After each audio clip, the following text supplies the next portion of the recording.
It is time for Around the 412 with Smitty and Tyler.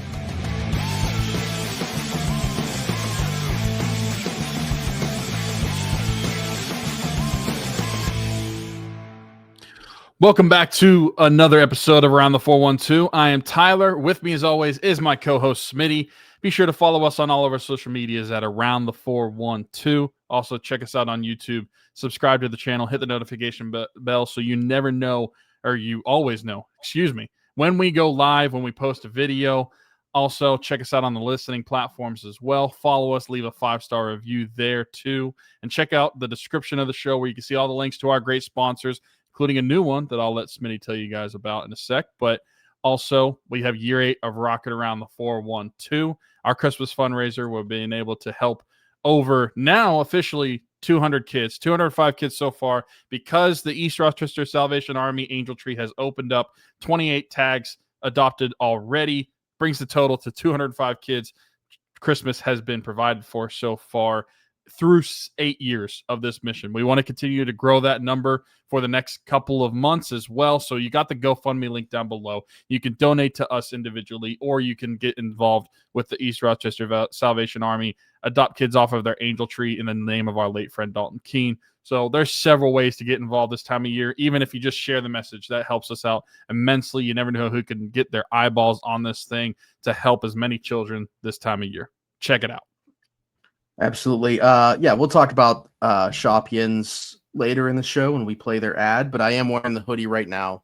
Recently just came on as a sponsor. That link is down below. I know I've been teasing it. A couple people have been asking me about merch. We obviously got the hats a while ago when I ordered them in bulk from somebody. But this is like, you can just order whenever you want. This has nothing to do with me now. We're hands off. You guys can go and get Around the 412 merch whenever you please. Save yourself $10 off of $30. If you order over $75 worth of stuff, it's free shipping. So very good stuff. We appreciate Taylor, Shop Yins. That link is down below. I do want to mention real quick, this is the Penguins episode, and we're going to jump into it. But our guy, Josh Getzoff, who does the intro for the show, wishing him all the best. Don't know exactly what was up with that. Guess he passed out during yesterday's game, calling it randomly. It seems like, everything was kind of okay after that. Certainly hope that that's the case. They put out a statement about it and said everything was good. Hopefully he can get back in the booth as soon as possible and everything like that. But love Josh, repeat guest on here. Wish him all the best and hope everything's good. Yeah, for sure. It was pretty wild to see the tweet come out from Yoey saying that it looks like Josh Getzoff has passed out and everything. And he was in a wheelchair, like getting rolled out into the stadium. And then was that the radio play-by-play announcer that moved over to TV? Was it? Okay. I apologize. I don't know his name. I cannot remember his name for the life of me. But I guess Borky took over the play-by-play on the radio, which our friend Anthony said was entertaining. But, our thoughts were with Josh. I did message him over on Instagram, and he appreciated the message and also said that it was just a weird night, but he is on the mend, and he's just staying on the trip. So I don't know if he's going to be calling the game when on Thursday. Obviously, this is going to come out on Friday, so this is kind of like post that actually happening. Yes. But we'll see if he called the game or not on Thursday. But he's staying on the trip, so we'll see how that goes. That's good. Joe Brand, by the way, is the Penguins radio guy. He actually follows Joe Brand. We follow each other on Twitter, so it's pretty bad that we didn't. I'm sorry, Joe. Also, kind of looks like Hunter Hode's front of the program. So yeah, we're not sorry about that as well. Sorry about saying that as well. Not knowing your name at first, then giving you that, which is the opposite of a compliment. So just a bad look for Joe right now. Yeah, sorry, Joe. Appreciate you. Hey, come on the pod. But I thought he did a great job, to be honest with you. I was like, that's not Josh's voice, like before we saw the statement put out and everything like that. So yeah, I think was this his first season doing the radio? Did he just jump in this year? Yeah, came from the Red Wings. I think he was doing stuff for the Red Wings prior.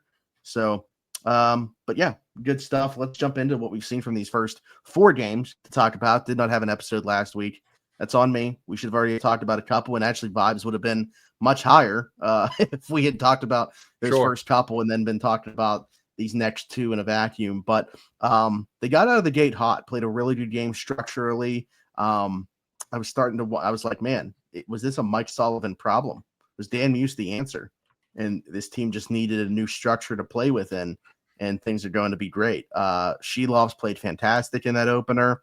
Everything was kind of clicking. Justin Brazeau has continued to score goals, but especially right out of the gate, scoring the first of the season, looks really good on that second line.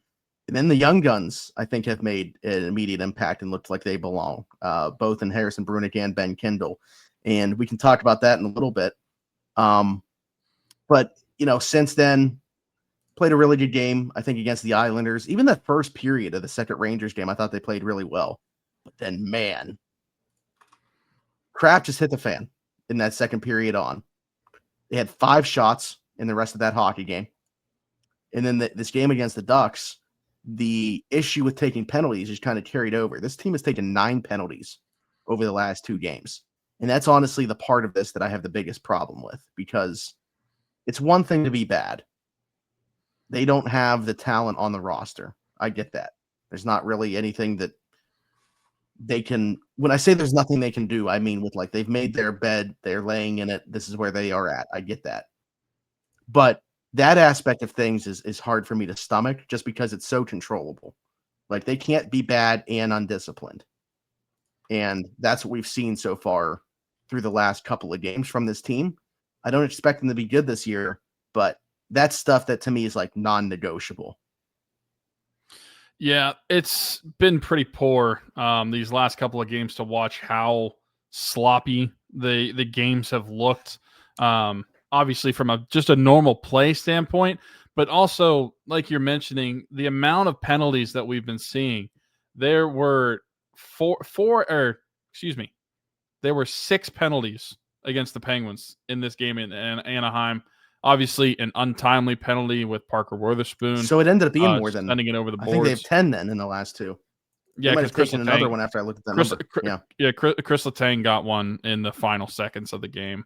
Okay, all right. So, yeah, it hasn't been good, and I think that's probably the most frustrating part about the early season is that they have not been good enough in terms of just playing sound hockey. It's not even that they're not playing poorly or playing well and they're playing poorly. Like you said, there's a difference.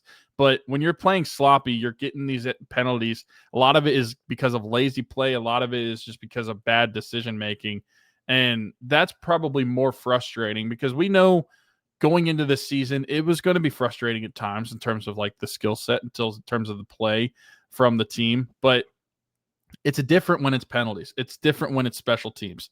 And whenever you're taking that many penalties in 2 games, I don't know what else to tell you besides I just think that is laziness, and I think that's just sloppy play from the Penguins. And that is something that for Dan Muse should be unacceptable. He understands the hand he's dealt. He knows he's there to develop these teams, especially these younger players.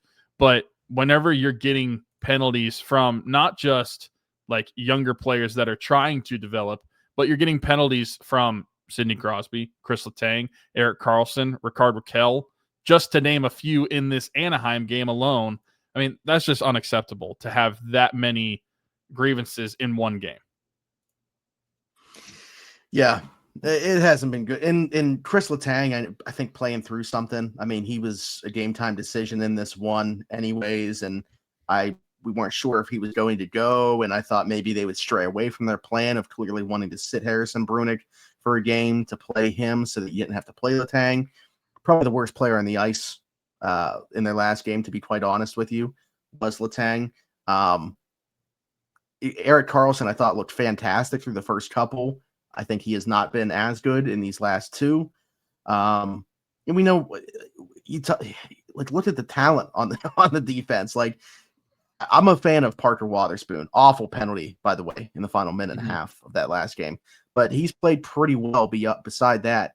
Their other top 4 on the left side is Ryan Shea. He's not cracking most teams' lineups, let alone playing top 4 minutes for anybody else.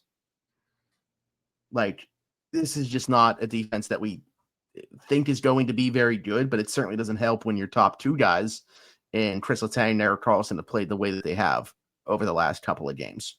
They throw in Matt Dumba and Connor Clifton as the change-up from having Harrison Brunicke and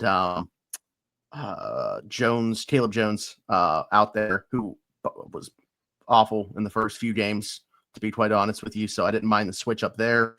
But so what I said I wanted to come back to after I mentioned at the beginning was the Harrison Brunicke thing. I wanted your opinion on this. I actually think it's a good sign in terms of him sticking around that they sat him for this one, because I think it's a little bit of load management, if you will. I think if the plan was to just play him for 9 games and send him back, he would have just played that straight through and not given him this break. This is a guy that hasn't played more than 50 games in a season. So I actually, while it kind of stinks to see him not in the lineup any given night because you just always want to watch him, I think it actually bodes well for his long-term sticking around this year. I agree with that. And I think that Kyle Dubas touches and such that they kind of have a pitch count, for lack of a better word, for him in terms of how much they want to get his feet wet early in this NHL career. And I think that him not playing in this game is a telltale sign of him sticking around. And I think that they're going to try to manage him a little bit the best they could. Obviously, he is playing pretty well through a few games, but also you don't want to get him beat up. You don't want to get him overwhelmed with the adjustment to that NHL level. He's still developing physically. So obviously, if they're going to be able to try to get the most out of him, but also try to not kill him in the process, I think that that's probably something that is beneficial for the Penguins, beneficial for Harrison, and something that is showing that they're going to plan on keeping him up at the NHL level. And I do think that they're going to keep him at the NHL level after these 9 games. I don't think he's going to go back down to junior. I don't think that it serves him any purpose to really go back down to junior. I feel like if he's going to take his lumps, take them at the NHL level, because I just don't think that he's going to have anything really left to learn at junior, because he's 19 years old. He's not going to go to the American Hockey League and play with Wilkes-Barre yet. I just think that it's probably more beneficial for him to be in Pittsburgh. And quite honestly, like at times he looks like a very good and one of their best defensemen that they have on the team. So obviously he's going to take his lump. He's not going to be perfect. Even in that first game, after what was a promising shift to open the game against the Rangers, he takes a penalty. I mean, and he has he has a rough period kind of after that. But then he settled in, and I thought that the other games he's looked pretty good. I think that Harrison Brunicke has deserved his shot to stay around, despite only playing in 3 games so far. I think that you're right. Him not playing in this one is probably more of a telltale sign that he is sticking around rather than going back down to junior. And you know what I'm going to say? Everything that we talked about always comes back to this, because we love this company. How long until Harrison Brunicke is on the front of a Game Changer shirt? What's going on, everybody? Smitty from Around the 412 here. Got to take a quick second to tell you about our friends at Game Changers. That's their logo. This is one of their shirts.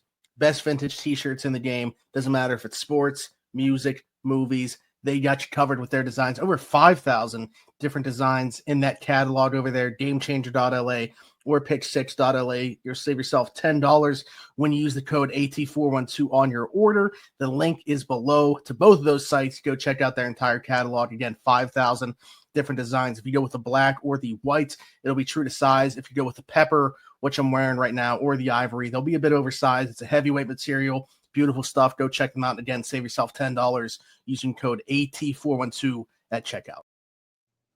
Now, the other name I want to ask you about, and maybe this will be null and void by the time people are watching or listening to this, because they will have played another game, and maybe they'll do the same plan of attack here with this guy. Just talked about this boding well for Harrison Brunicke that they went this way. They haven't sat Ben Kindel yet. Do you think that do you still feel the same way about him? Or do you think it's possible we're just getting the 9-game trial and then he's back down in juniors?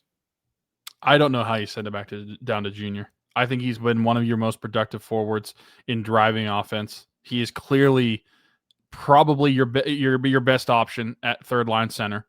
And I think that despite him driving play, his wingers are not playing well enough in order to capitalize on some of that offense that he's driving with Tomasino and Novak. I think that they haven't gotten a ton out of those two, and that's part of the holdback from what you've gotten out of Kindel so far, at least in terms of lighting the lamp. But I think that he has been one of their best forwards that they've had. I think that he's been super impressive. His hockey IQ seems to be super high. He's got good hands. He has a good shot. You saw it in that Saturday game against the Rangers. And wearing 81, how familiar did that type of shot look than what we saw in Phil Kessel 10 years ago with it as well? I mean, I genuinely don't think that the Penguins should send him back down to junior, despite similar reasons for Brunicke. Like, he has room to grow. Obviously, we didn't even think that when we were talking about preseason, we didn't think that Kindel was even going to make the opening night roster because we thought that he was just going to be sent down to junior right away. But he's here. He's playing super well through 4 games, despite some of these losses. I just don't know how the Penguins send him back down to junior because of how productive he's been so far and how well he has acclimated himself to the NHL game. To me, he doesn't look out of place. Obviously, there's room to go physically, and that's going to be taken better down at junior. But from a hockey IQ standpoint, from a skill set standpoint, at third line center, I don't know the Penguins are going to get a better option than him. I actually think from a development standpoint, his best course is staying up here as well. And the reason I say that is it's not happening right now, but his line mates are pretty much plugged right now. Give him Rutger McGroarty when he's healthy. Bring Koivunen back up when that's the case as well. Get those guys on his wings with Kindel centering them. And I think that that's the best course of action is just wind them up and let them go. Also get them used to like being on the road with these guys. Have them be around Sid and Gino and Letang and learn what the life of an NHL player is like, how to eat, how to train, how to handle an off day, how to handle travel days, how to handle game days in the morning. I just think that the best course of action for these guys, both Brunicke and Kindel, is remaining around this team, remaining around these guys that have been there and done that. Because while this team is not very good right now, the nucleus of it is guys that have all accomplished, obviously, everything you can in this sport. And I think that it's just more beneficial for them to continue to be around these guys. Yeah, I agree with that wholeheartedly. And I think that the biggest shock to me is that I do think that they should stay up here. Because normally on a team where there's not a lot of hope for the season, you know they're probably going to be bad, I think it would be probably more beneficial to send guys like that down so they could play on probably more productive teams and do better with better line mates in terms of their peers. But I don't feel that way with Brunicke. I don't feel that way with Kindel. I think that they have shown enough in the NHL so far, despite it only being 3 or 4 games, to be able to stick around and earn their spot on this roster. Because, quite frankly, I think that they are the best players at their spots on the roster. I think that Brunicke has arguably been one of the best defensemen on the team, but is definitely one of the best 6 defensemen on the team. And I think that Kindel has been a very good third line center. And I think that despite only having the 1 goal, and that's his only point, I feel like you see the offense that he's driven. You just have not gotten it from the wingers. You have not gotten the success because of really just a lack of offense from who's on his line. But like you're saying, like you start to get a healthy Rutger McGroarty, and if Ville Koivunen, by the way, right move to send him down. He wasn't really doing anything through 2 games.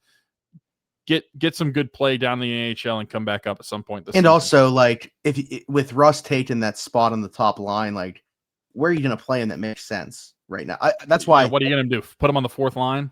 Like, that's why I think with Kindel and McGroarty as a third line, I like that.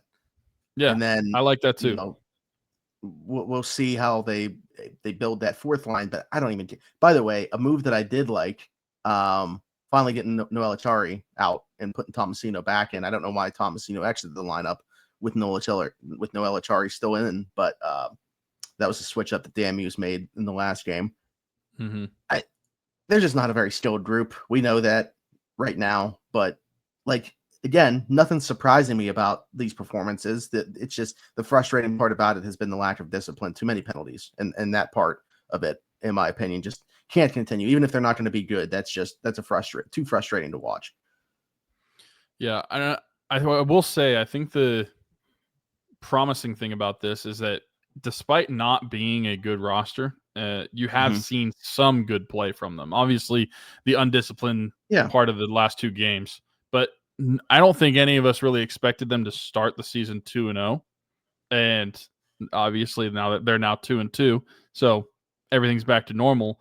But I feel like the play that you got from them, I don't know that it was necessarily a telltale sign that that's going to be how a lot of the play is from this season, but you're able to still see some decent hockey. And I feel like that should be accredited to Dan Muse and his coaching staff that he's built early on this season, because I feel like at least through the 2 games and maybe the first period of that 3rd game, you saw some of the best defensive hockey that you've seen from the Penguins in quite a while. And I don't think that it's necessarily a coincidence that happens, not just playing the old head coach, but that the new head coach has instilled that, and you could definitely tell that that's something that they're trying to work on. Obviously, they're going to take their lumps this season in that aspect, but I at least appreciate that Dan Muse is addressing the problems in their own end, because it doesn't seem like something that Mike Sullivan was able to not even just figure out, but it never even seemed like there was a bunch of effort into trying to solve it either. Yeah, I think obviously very short period of time here, but they've shown that they are capable of playing within the system and having success. And there's been bright spots. Obviously, Justin Brazeau, 4 goals already through 4 games. Gino's off to a nice start with 6 points, although he's still searching for a goal through the first 4 games. Crosby, point per game pace, as we need it to be right now with 4 points in 4 games. And obviously, we talked about Brunicke, we talked about Kindel. Probably stops there in terms of positive so far for me. Like, Silovs played fantastic. Mantha's looked okay. Mantha's, I think Mantha, as far as his legs go, looked better than anticipated. Yeah, I think the one thing for me, I guess he's never necessarily been like a huge play driver, like with the puck on his stick, creating for other guys. I guess that's kind of like the Gino role within that, and he'll probably clean up a lot of the play. But yeah, I mean, he's been fine playing 14 and a half minutes or 14 minutes, 50 seconds time on ice per game. We need that production to balloon so we can trade him at the deadline. Silovs was very good in that first game, but was not very good in the second one. And the other thing that I want to bring up isn't necessarily related to the team right now, but more so somebody that didn't make the roster. You looked at this defense and how good they aren't, and how many deficiencies they have in the back end. How bad is Owen Pickering that he couldn't crack this lineup and not even be like that's top kind of rough.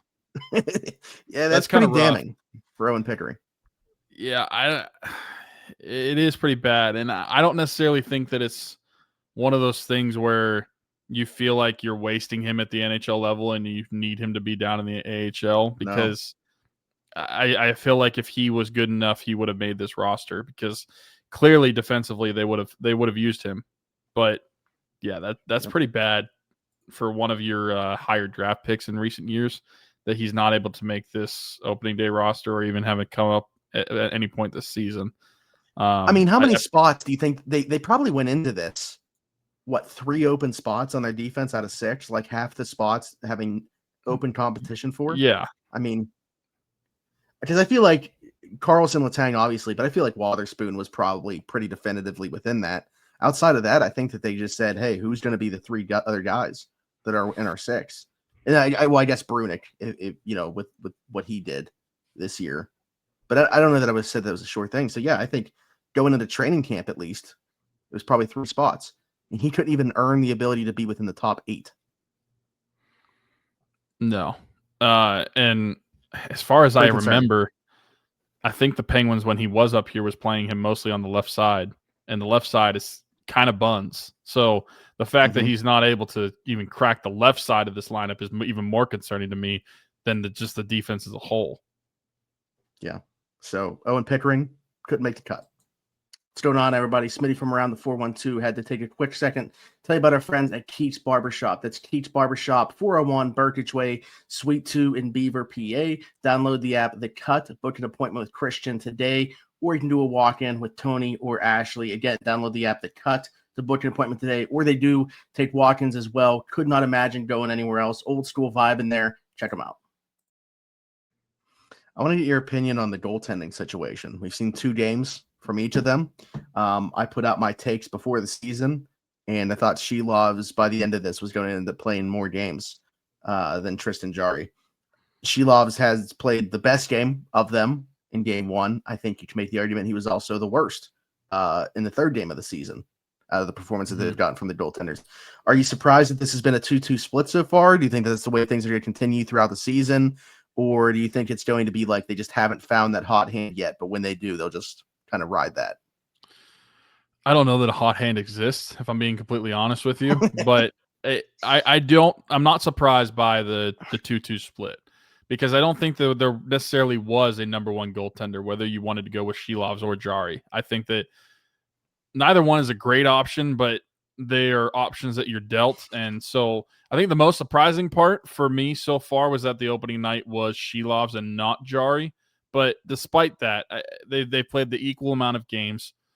Silovs, obviously, in that first start, had the best start of the season. But like you mentioned, that second game against the Rangers was very, very bad on just all facets of the game from the Penguins. But goaltending, he was not very good either. It's not. Yeah, I think he let in like nearly 3 goals more than expected. Yeah, it's not a game where you could say that the team was just playing bad in front of them. But at the same time, I think Jarry has looked fine at times. Like even in this Anaheim game where they give up 4 goals, I think that he looked mostly okay for a lot of that game. Third period against the Islanders was fantastic. I think he's the reason they didn't go to overtime.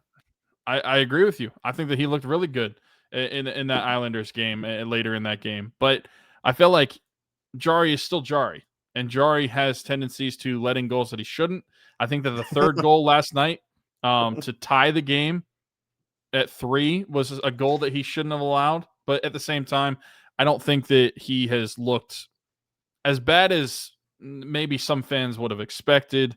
It's just poor goaltending all around. I feel like that's just what you're getting from the Penguins a lot this season. That's why I say I don't necessarily think that a hot hand might be coming, because I don't think that you're going to have a necessarily definitive number 1 goaltender until like Barbershop comes up here. And I don't know that that's going to happen anytime this year, but I expect a lot of the split to still happen. I mean, if you're talking about one of these guys and the split taking over and one of these guys getting a more advantage of starts, but you're talking about like a 60-40 split, I don't think that would be that surprising from what you've seen so far, because I don't think that either guy is necessarily going to take over this goaltending battle, if you want to call it that, because I really feel like it's just a 1A, 1B, and they're going to alternate throughout most of this season, because I just don't really think, especially with the team expectations, that you're going to really have a number 1 goaltender,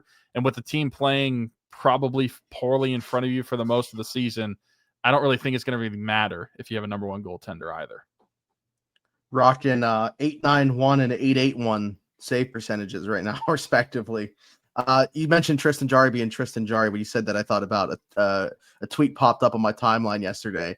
It said like, "You're on thin ice, bro. You only got 88 more chances with me." And I quoted and said the Penguins with Tristan Jarry. Honestly, he's had a very long leash for the Penguins, but I mean, this isn't obviously like now 891. By the way, for Silovs when he had a shutout in the first game. Yeah, so he goals against average of 3, even though he's only played 2 games and one of those he had a shutout. So you do the math on that one. Gave up 6 in the other. But yeah, I mean, again, nothing about what they've done this year so far has surprised me other than the number of penalties within the last 2 games. I can't get past that. If that continues to happen, it's going to be, because I can watch bad hockey. Like I'll be perfectly fine watching this year play out however it might, and watching them struggle throughout it. It's going to drive me nuts if they're constantly on the penalty kill, though. It's an effort thing, right? Like I feel like a lot of it's just effort. Yeah. Yeah, you get more. I mean, guys get gassed. They spend too much time out on the ice. You get lazy. You take a tripping penalty. You take a hooking penalty. Certainly, some of those are. I mean, And then again, not only are you like, giving up the penalty, but you're sucking at special teams so far, at yeah, least they're on not. the penalty kill. Yeah, I don't expect their penalty kill to be very good in general, but yeah, right now, surprisingly, there are like a handful of teams worse. Their penalty kill percentage right now is 73%, which is 23rd in the league. So Everybody yeah, the wave at the train going by train again. that's going by Smitty's Train house. going by again. Mm-hmm. I want to count one day how many actually go past within a day. It's got to be nearly 10. But yeah, nothing about this has surprised me yet. I don't know that there's going to I be guess something. that would be the question: has this season been surprising through 4 games? I feel like this is probably a good example of like the expectation for the team. And honestly, I said last night, and it's sad that I'm at this point, but it's 100% serious. Sid getting 2 points, keeping at a point per game place, and a regulation loss, getting them 1 game closer to a potential Gavin McKenna. I mean, what more can you ask for? Obviously, you want to see them win. Yeah, last night was awful because stayed up the entire time to watch it. Last night was awful because of the end, like because of the way it ended. If they would have lost in overtime, it is what it is. Like they lose in overtime. But losing because you throw the puck over the ice and you let up a goal with less than 2 minutes to go, that's the heartbreaking part about staying up to watch that game. Well, for us, I mean, I know that there's not a massive time difference between us anymore, at least as much as there used to be, but for us East Coasters, I mean, you see that clock go past 1 a.m. and the game's still not over, and then you don't even get a point out of the game. It's a tough sell. Like I was hoping one of those teams would end up running away with it before it even got to that point. Had any team had even like a 2-goal lead, I was going to be out. I made my mind up, but it didn't happen. So very tightly contested game. Yeah, but we'll see. The road ahead here. Go ahead. I was going to say this is a weird week where obviously we're recording a podcast that's going to come out after another game is played, but also what are we doing with having the schedule the same day as a Steelers game? NHL, what are we doing? You knew the NFL schedule already. They didn't play. Also, what was it, like the third night of the NHL season? There was nobody playing. Yeah. Or something like that. That Friday, nobody played. Yeah. So fourth night, because Tuesday was opening night, right? Tuesday was opening night. Yeah. So it would have been the fourth night. 28 teams played on Thursday. All 32 were playing on Saturday. None on Friday. Nobody played on Friday. Yeah, great scheduling to kick off opening week. Not to mention how bad the games were in terms of the matchups that they put out there on opening night. But the NHL is something else. It's also like how crazy how early the West Coast trip is this year. With the first full week. It's already going to be out. So yeah, they'll have played the Kings already by the time you guys are watching and listening to this. We'll see how that went. Then they got the Sharks on Saturday night. And then they have the Canucks Tuesday next week, and then we'll be recording a podcast to talk about it. So yeah. Good stuff. We'll see how that goes. Get yourself some pens here right now. We're about to talk about our newest sponsor. Like I said, I'm rocking one of their hoodies right now from our guy Taylor, Shop Yins. Tell you more about him right now. What's going on, everybody? Smitty from around the 412 had to take a quick second to tell you about our newest sponsor, Shop Yins. A lot of people been asking me about around the 412 merch. We got it. Down below is the link, shopyins.com. Save yourself $10 off a minimum purchase of $30, which is basically like you're just buying one t-shirt if you're over there right now. Orders of $75 or more also get free shipping. And while you're over there, don't just check out our Around the 412 stuff. Taylor's got Penguin stuff, Steelers stuff, Pirate stuff, a bunch of good stuff always coming out. Hoodies, I'm actually rocking mine right now. T-shirts, hats, stickers, flags. He's got a bunch of stuff, koozies going on over there right now. Go check all of it out. We appreciate the support that you guys have given us. We appreciate our guy Taylor. Go check it out, shopyins.com. Looking forward to that and even more merch on the way. Hopefully, I threw another couple ideas his way. I think we need to get some long sleeve tees over there as well. And sweatpants. So hopefully those are coming as well. But yeah, I don't know that I have anything else to say. No, I think it's funny because I wanted to say this on the Steelers episode and I didn't because it never just showed up. But the Browns is the Browns, and the Penguins is the Penguins. Like that's I feel like that's going to be the expectation a lot of this year. I don't think there's been a much surprise so far this year outside of some good play from Ben Kindel. That's probably the most surprising part and probably the most positive part to me. Obviously, you got a good start from Gino and Sid and everything, but Ben Kindel playing the way that he has, making it so, and at least in my opinion, you are forced to keep him at the NHL roster because of how good he's played. I hope that continues. Obviously, he's only played in 4 games so far. 5 to go before that cap has been met, so where he would have to be sent down to junior. But up to this point, I think that he's given them every reason to keep him around. Yeah, we both pushed for him to be here. I think that it's one thing to play and another to look like you belong right out of the gate. And I think he's done the latter, and same with Harrison Brunicke. So I'd like to see those two guys stick around. Hopefully, it's the that's opposite of Rucker last year, honestly. Like Rucker played early on, but didn't look that great, so he got sent down. He came up, looked better later in the Sprong, season. even though he scored early on. Yeah. Didn't look like he belonged. He has looked pretty good through 4 games. So hopefully that continues in LA tomorrow night, yesterday night. Man, these pre-recorded things. Well, we've talked about all of our sponsors besides one. Right above Tyler right now is Marcelo Electric. Let's tell you about them.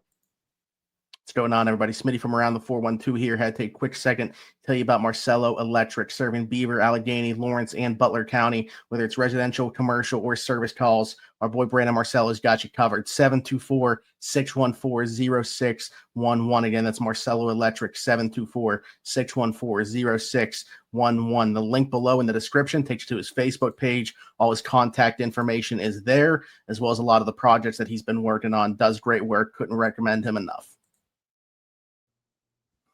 All right. I think that about does it. Be sure to like, subscribe, hit that notification bell.